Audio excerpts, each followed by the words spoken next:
काम आप लोगों ने भी था, फिर आपको ये ध्यान में रखना चाहिए कि जिस बच्चे को ज्यादा प्यार मोहब्बत से पाला जाए तो वो बदतमीजी भी करता है, तो उसका लाड की तरफ उठाना पड़ता है, तो लाड उठाए जा रहे हैं, उस पर आप लोगों को इतराज नहीं है। पहली बात तो ये, हम अगर लाडले होते ना तो 30 साल के पीरियड में 3 हुकूमतों का तख्ता ना होता हमारा। पहले 93 में तख्ता हुआ, फिर 99 में तख्ता हुआ डायरेक्ट मिलिट्री इंटरवेंशन से, फिर 2014 में अटेम्प्ट किया गया धरने के थ्रू, फिर 2017 में फाइनली डिस्क्वालिफिकेशन की गई। तो हमारा तो या तो हम लाडले होते कि जी एक को सन 85 में हम लाडले थे, भाई उसकी कीमत बहुत बड़ी अदा कर दी है नवाज शरीफ साहब ने। 93 में अप्रैल में जब उन्होंने ये टीवी पर आके कहा था, as prime minister of Pakistan I will take no dictation, disqualification का कॉन्टेम्प्ट ऑफ कोर्ट, तो उस दिन से वो सजा साहब अभी 2 दिन पहले गए थे और Islamabad high court was very very very generous कि उन्होंने उनको मौका दिया कि जी 1 हफ्ते के बाद आप दोबारा आएं और इस जवाब को इंप्रूव करके लाएं। आपने कभी ऐसा इम्तहान देखा है कि स्टूडेंट जाए टेस्ट देने के लिए इम्तहान में बैठे और टीचर ये कहे कि इसको आप इंप्रूव करें और मैं आपको 1 हफ्ता देता हूं? आज तक तो मैंने किसी को टाइम नहीं दिया था, उसका तो मैं पेपर ले लेता था। लेकिन इमरान खान साहब चूंकि लाडले हैं, आपको मैं 1 हफ्ता और देता हूं, आप जाएं इसको इंप्रूव करके लाएं। आप समझ गए ना क्या है आपने इंप्रूव करना है, तो फिर हम आपके लिए हल्का हाथ रखेंगे। ये बैठे निहाल हाशमी साहब मेरे साथ, और निहाल हाशमी साहब उस 3 PMLN के लीडर्स में शुमार होते हैं जिन्होंने बड़ी सैक्रिफाइस दी, जिन्होंने डिस्क्वालिफिकेशन बर्दाश्त की। तलाल चौधरी साहब, दानियल अजीज साहब, और अल्लाह ताला उनको जल्द सेहत दे, ये भी मेरा ख्याल है 8 सितंबर को इस्लामाबाद हाई कोर्ट में बैठे होंगे फ्रंट बेंच पर। तलाल चौधरी साहब भी बैठे होंगे, ये याद दहानी कराने के लिए, कुछ नहीं बोलेंगे कि जो हमारा फैसला था आप उसी को रिपीट कर दें।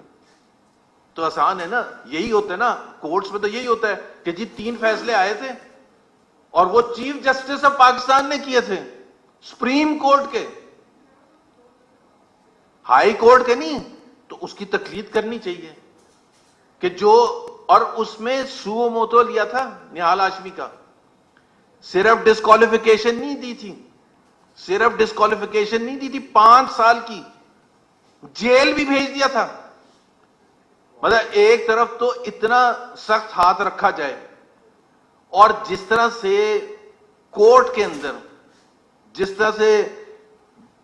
तरह से बेइज्जती की गई थी, जिस तरह से रन डाउन किया गया था, he was a member of the senate of Pakistan.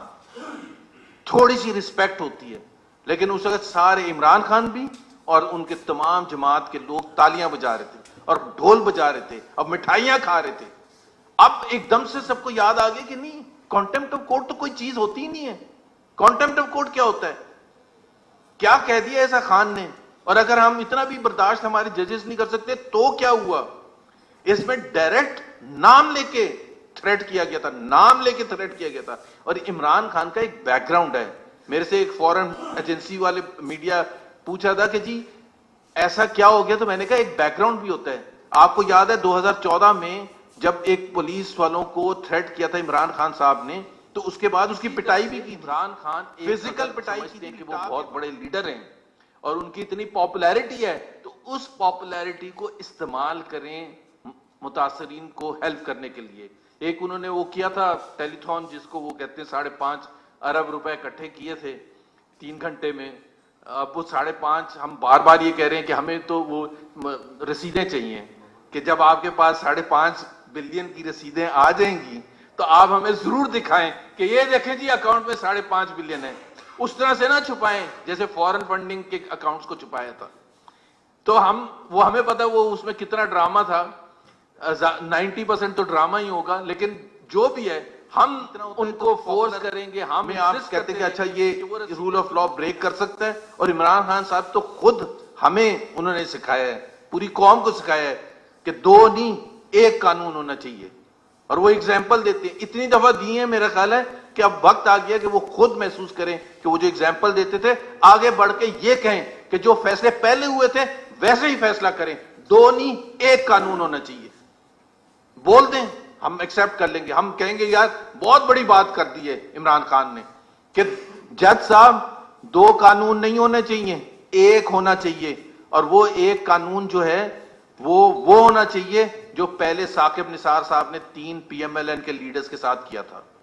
या ये एक्सेप्ट करें कि जी इनके साथ जुल्म किया था, इनके साथ ज्यादती की थी, इनके साथ नाइंसाफी की थी, ये उसका हिस्सा था जो gate Nawaz Sharif out project था, जिसके तहत नवाज शरीफ साहब को डिस्क्वालीफाई किया, जिसके तहत नवाज शरीफ को और मरियम नवाज को जेल में बंद किया इलेक्शन से पहले, जिसके तहत तमाम PMLN के लीडर्स को रेफरेंसेस फाइल किए, जेलों में भेजा, इंटिमिडेट किया, डराया धमकाया गया।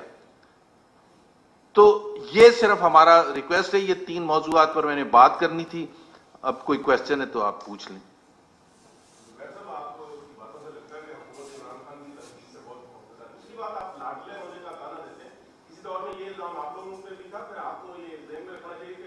जिस बच्चे को ज्यादा प्यार मोहब्बत से पाला जाए तो वो बदतमीजी भी करता है तो उसका लाड की तरफ उठाना पड़ रहा है, तो लाड उठाए जा रहे हैं, उस पर आप लोगों को इतराज नहीं है। पहली बात तो ये, हम अगर लाडले होते ना तो 30 साल के पीरियड में 3 हुकूमतों का तख्ता ना होता हमारा। पहले 93 में तख्ता हुआ, फिर 99 में तख्ता हुआ डायरेक्ट मिलिट्री इंटरवेंशन से, फिर 2014 में अटेम्प्ट किया गया धरने के थ्रू, फिर 2017 में फाइनली डिस्क्वालिफिकेशन की गई। तो हमारा तो या तो हम लाडले होते कि जी एक को सन 85 में हम लाडले थे, भाई उसकी कीमत बहुत बड़ी अदा कर दी है नवाज शरीफ साहब ने। 93 में अप्रैल में जब उन्होंने ये टीवी पर आके कहा था as prime minister of Pakistan I will take no dictation, तो उस दिन से वो सजा भुगत रहे हैं।